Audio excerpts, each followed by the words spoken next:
आज होता मंगळवार. त्यानिमित्ताने मारुतीच्या मंदिरात जायचं होतं. तिकडे गेल्यानंतर बाजूलाच एक देवीचं मंदिर आहे. मग तिथेही जाऊन आले. खूप छान आणि प्रसन्न वाटतं. मारुतीचं दर्शन घेतलं. त्यांना इमरती प्रसाद म्हणून घेऊन गेले होते आणि तिथे बसून एक वेळेस हनुमान चालीसा बोलले. जेव्हापासून हनुमान चालीसा बोलते मन खूप शांत राहतं. जवळच गणपती बाप्पासुद्धा दिसले. म्हटलं इथे सुद्धा मूर्त्या बघून घ्याव्यात. मी शोधते शाडू मातीची मूर्ती. POP प्रमाणे शाडू मातीच्या मूर्त्या इतक्या रेखीव नसतात, पण मला पर्सनली शाडू मातीचीच मूर्ती आवडते.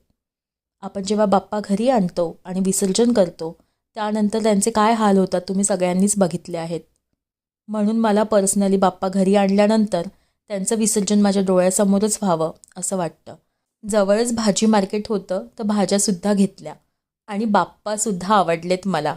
तुम्हाला लवकरच बघायला मिळतील.